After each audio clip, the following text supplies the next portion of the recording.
waiver wire talk, whose stock is up and down, and trade discussion. As always, just pop it into the comments if you have a question.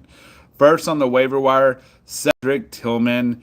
This guy looks like he is the go-to for Jameis Winston, and obviously with Cooper Cup not being there anymore, you definitely want to add this guy if you need help on wide receiver or just to block other people. Someone I might drop is Pittman because clearly it's Downs and Pittman's been a little injured, and Tillman just looks like he's doing a good job. All right, moving on. Aaron Rodgers, I know he started terribly, and a lot of people just don't like him personally. But the Jets are in must-win mode. They have tons of weapons, and Aaron Rodgers actually has looked good and has been fantasy viable the last few times. I'm sorry about this, guys. I don't know exactly why it's doing this, so let's just refresh this real quick. There we go. Sorry about that again, real quick.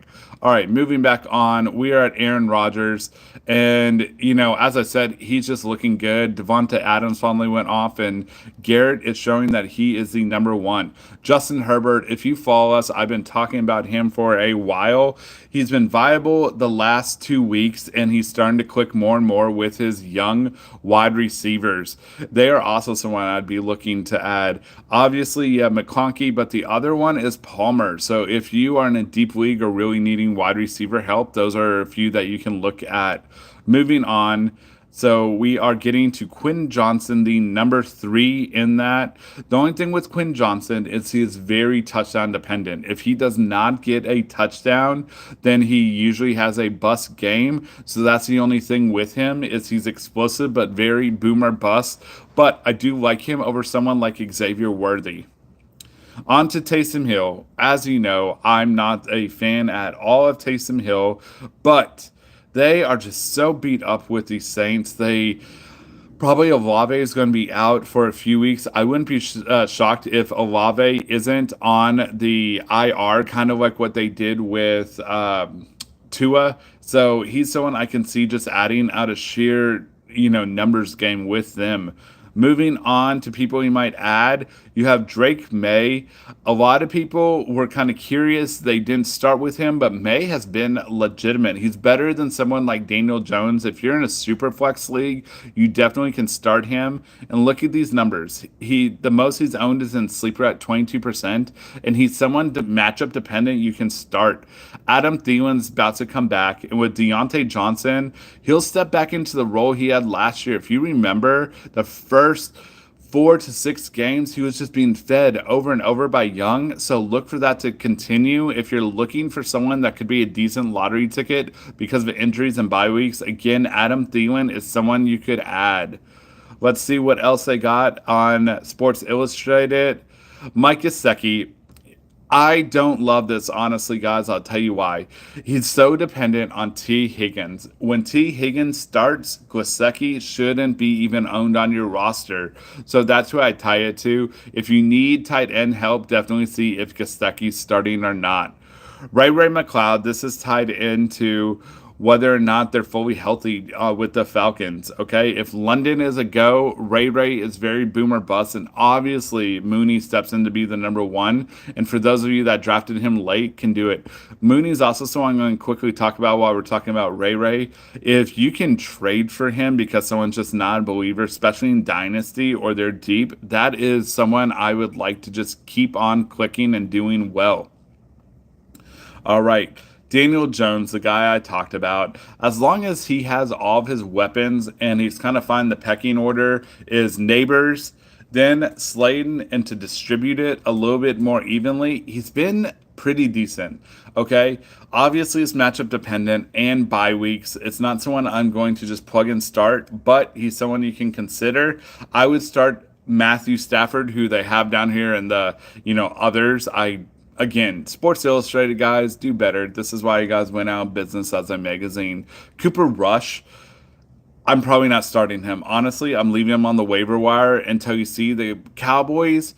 They have been beat up on the O-line. And on top of that, with the Cowboys, they lost. Okay, if you think about it, Frederick, their guy who's borderline Hall of Famer, retired. Tyron Smith went to the Jets. Okay, they're just left with Zach Martin, who is near the end of his career. So what kept Cooper Rush upright and other quarterbacks has been depleted. That's what I talked about on the Sunday video. Someone asked how to fix the Cowboys. When the biggest thing is their O-line. So for me, Cooper Rush, leave him on the waiver wire. Noble running backs. I've been saying this for a while, and now it is coming to fruition. Ray Davis on the Bills. Okay, I've been telling people for flex appeal, someone that you're just adding to your bench, and I would be shocked after this week if he's not owned in close to 70% leagues. All he needs is just 8 to 10 touches, and he will be viable for you guys as a flex option. All right, and I think they'll keep doing it. I can honestly see him getting at least 30% of the snaps in that backfield to keep Cook healthy and fresh, so that way it's just super explosive. On the Broncos side of things, I'm probably not touching him, even though he had an okay week. It's just he just looks slow, does not pass the eye candy test. But Khalil Herbert being traded to the Bengals, I can see him being in kind of that Ray Davis. As long as they're giving him the touches, he will be viable. Especially if you don't know, Zach Moss is out probably for the rest of the year, and they traded for Herbert. And obviously, the Bengals' offense is much more explosive than the Bears. Wide receivers, all right. Jauan Jennings, who was popular right before their bye week. Then he didn't play. People dropped him. I would add Jauan Jennings, as he should be in that pass catching option. Definitely number 3, depending on Debo and them, could be number 2. So Jauan Jennings, I would be looking to add. Xavier Legette, we talked early about Thielen. I think Thielen's who you want. I honestly don't believe that Young can support more than one person. I see in Dynasty wanting Legette, but for redraft and weekly, I'm probably just not going to touch Legette. On to Tolbert. Again, I think it goes, especially with Cooper Rush back there because of the injury of Dak, he's going to go on the IR. It's definitely CD, and then it's Ferguson. So Jalen Tolbert, I'm not touching. The Titans. In NWI, he looks pretty good, okay? He's someone that is the number 2, and Calvin Ridley, if he's available, and I saw he's still available in close to 20%, snap up Calvin Ridley. But NWI, he looks like he might be viable as number 2, and Rudolph knows how to throw the ball. On to Demarcus Robinson. As long as one of the 2 big dogs is healthy, we're talking Puka Nacua and Cooper Kupp, then he is a viable option, especially in the flex position. He just gets opened up with those guys. He showed that he cannot be the number 1, but he can be the number 2 or number 3, and that's why he bounced around before landing with the Rams. Onto Adunze, I think he's kind of claimed the role that originally was earmarked for Keenan Allen. I don't love him, but I can definitely seeing if he gets more consistency with Caleb Williams and Rising. The person I'd rather have looks to be Colker. It looks like he got a little bit on the same page with Young, but again, it's Thielen. Thielen's the only one I really want to touch. Commanders, Noah Brown. He is their number 2. They didn't trade for anyone. I don't love it. I think they have their number 1, and then for the rest of it, they're just spreading it out to their other options. The Saints, honestly, guys, I can't recommend any of them. I would wait to see. I know that puts you behind the gun in some position where you have to wait and then play the waiver wire game and the fab game, or if you can get them on the cheap. If I had to guess, Cedric Wilson, but I can't honestly tell you in good conscience to pick up either one of those. The Noble tight ends, I think Johnny Smith you can pick up in a touch. Same thing with Theo. Ertz is someone that's always, I know he had a dud game this week, but he's kind of the guy I would rather just plug and play if I have injuries. All right, on to this. We have the risers and fallers. Okay, we're going to quickly go through this list, guys. All right, so they got the quarterbacks, the ups. Brock Purdy, obviously coming back from the bye week, and he's been good all season long. Aaron Rodgers, talked about early, the arrows should be up. Daniel Jones should be up, but again, I think it's more matchup dependent. Down, they have Kyler Murray.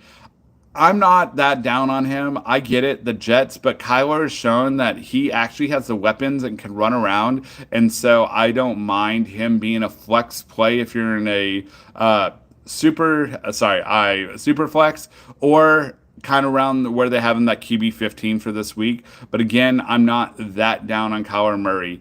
Caleb Williams, he's someone that just seems to be up and down, but overall, outside of his super hot games, as they say right here, he's mainly been in that QB 28, 26, which is just terrible because as we know, maybe he wasn't the best. Jaden Daniels is just flashing, and hopefully he keeps having a great season. They have Drake Mays down. I would actually have him as even because he doesn't have that many weapons. He has Ramondre, but overall, he's for fantasy purposes, he's been pretty viable. So Drake May is someone I would hang on to. Again, super flex or depending on your injuries and bye weeks, I have no problems with Drake May. Moving on, we are on to the running back position. A-Chain, someone I talked about on the Sunday video, very, very interesting stat, is as long as he has Tua under center, he is a top 5 running back, okay? He's paying dividends for where you drafted him in that second round range for a lot of people. So definitely, as long as Tua's there, A-Chain. Tyrone Tracy, Singletary, it's Tracy. I can't, in good conscience, even with the Panthers defense, say to start Singletary. It is Tyrone Tracy, especially when you have other options out there, such as Ray Davis to add. Najee Harris, it's getting that time of year where it's cold and he's like the baby bus. The wheels on the bus for him are going round and round, and he is doing a very good job, okay? So he's someone that you should start. DeAndre Swift, I personally keep waiting for the wheels to fall off because he seems to always get a little bit tired. But if you have him and the trade deadline, you can't flip him for even, say, like a Najee Harris, just keep riding him until the wheels do fall off. Kareem Hunt, they have him down, but if you watch the game, he looked explosive, okay? I would just keep rolling with Kareem Hunt. And here's the other thing. Even when Pacheco comes back, when you've listened to people, it sounds like it's going to be slow going for him because of the type of injury. Think Tony Pollard when he came back last year for the Cowboys, and that's the guy we'll talk about next. But Kareem Hunt, I would hang on to and have no problem starting. Same thing with Tony Pollard. With Rudolph under center, it's opening things up, so I have no problem starting Pollard, even against a tough Chargers defense. Javonte Williams. This is the one that is so frustrating, guys. You definitely don't want to drop him. You hang him on your bench, but you never know when to start him. When it's a good matchup, you plug him in and he lays a dud. When it's a bad matchup, you pull him on your bench and he goes off. He's clearly the number one in Denver, but I honestly don't know when to start him. If you know the magic to start him, please leave a comment. But I'm not going to just drop him waiver wire for someone else. Honestly, I think it's one of those where bye weeks, again, and injuries, as we talk, especially this time of year, that's why I can do it. On to Tank Bigsby. I think he's a better running back. Oh, it's ETN there. They just keep splitting, and it just really hurt Bigsby. So I also am down on him. I actually telling you a little bit of insight. They didn't have me on this one. I talked about it early. I dropped Bigsby for Ray Davis. I think he's the more explosive back and with fewer touches can do more than Tank Bigsby. All right, moving on. We are on to the wide receiver position. Garrett Wilson, definitely up. I agree with this. Why? Because Adams looks like, the hands are a little bit not as good as they were and everything, where Garrett Wilson looks to be the wide receiver number 1 with the Jets, followed by Devontae Adams. I think Devontae Adams is a solid wide receiver 2-3, but Garrett Wilson is the number 1.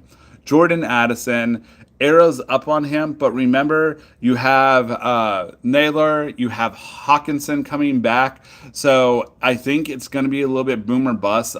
As I keep saying, I think it's really depending on matchup and things like that, but I have no problem starting Jordan Addison. Tank Dell, I saw him on the waiver wire. Could not believe it. So if he's randomly out there, scoop him up. It was in one of my 22 leagues, but he was out there and I could not throw enough fab at him. If you do not know, Stephon Diggs is out. And even with Nico coming back, he is the number two in that recipe. Was fantastic last year, and it should be good again this year. They have the arrow up on Jalen Tolbert and Kayvon Turpin. I don't see CD missing too much time, but even if he does, it's going to be Ferguson. And as I talked earlier, with Cooper out there, the Cowboys O line is not that good. That's been one of their biggest problems. So I'm not spending too much fab or burning waiver wire on these guys. Xavier Legette, they have him up, but the truth is Thielen's coming back, and with Johnson gone, Thielen is the guy you want, guys. Legette, Dynasty, deeper leagues, and then don't forget about Coker. Down DJ Moore, Keenan Allen. I'm honestly down on the whole Bears wide receiving and tight ends. It just looks like Caleb Williams is kind of struggling more than people thought. Don't think he's a bust, but I think it's one of those where same issues that Fields had. The O-line's not there. He's having to rush, and he has some good games, but mostly he's been bad. So with the Bears, I think it's kind of close your eyes. You can start DJ Moore, but he's more like a wide receiver 3, and Cole Kmet, again, with him, close your eyes. And obviously, you have the rookie wide receiver there with the Bears, who I think could surpass Allen. Okay, on to Jalen Waddle. They have him down, but again, I think it's just a little bit of rust, and the talent's there. We've all seen it for the last few years, and they just paid him. So I actually expect Jalen Waddle to bounce back this week just so he gets on track. I would look for Tua to force feed him the ball a little bit. This one I completely agree with. Michael Pittman Jr. I hate saying it, especially because if you're like me, you spent a third or fourth. Sometimes he slips to a fifth, but usually not round draft pick. You thought you're getting good value. But even with Flacco, it is clear that Josh Downs emerging in his second season, and Pittman with his injuries and everything is pretty decent behind number two. When Pittman is healthy, I think he gets enough volume with Flacco. But when they do go back to Anthony Richardson, and they will, I think you just got to kind of turn the page a little bit on Pittman. Wan'Dale Robinson, it looks like they kind of changed a little bit. The first 6 weeks, 7 weeks, he was getting 10 plus targets, just feeding him. You loved it just based on volume. But unfortunately, Wan'Dale Robinson has started splitting with Slayton, who is the better wide receiver. Obviously, you have Neighbors, the number one, but the recipe for the Giants is a little bit less than Neighbors and then split it between Wan'Dale and Slayton. Okay, let's move on to the tight end position. They have Taysom Hill. I never in good conscience can recommend Hill, but with so many injuries, Olave having a bad concussion, and I believe it's his second this season, I think it's time you can plug in Taysom Hill. Mike Gesicki, again, there we go. T. Higgins, you have to pay attention. If T. Higgins is in the game, you don't even need to have Gesicki on your roster. Cole Kmet, we talked about. The stock is down, but I'm starting him over Gesicki. And Dalton Schultz, even with Nico coming back, he is the number 3 option, which is not a terrible thing. The biggest concern right now is CJ Stroud, but I believe he'll get right. It's just a little bit of a dip. A lot of players hit it, but I have no doubt that he should find his way. Okay, guys, that is it for our waiver wire, kind of stock up, down. People are dropping. I will also tell you, if you did not know, just quickly, Khalil Herbert, he moved over to the Cincinnati Bengals because Moss should be out. Other news, well, that also bumps up Roschon Johnson. No other trades make too much of a difference except for Mike Williams going to the Steelers. So I could see throwing a little bit of fab at him if you're super desperate, but that's about it as far as the trades today. If you have any questions, as always, you can hit us up. And thank you for watching the Degenerate Gambling Life.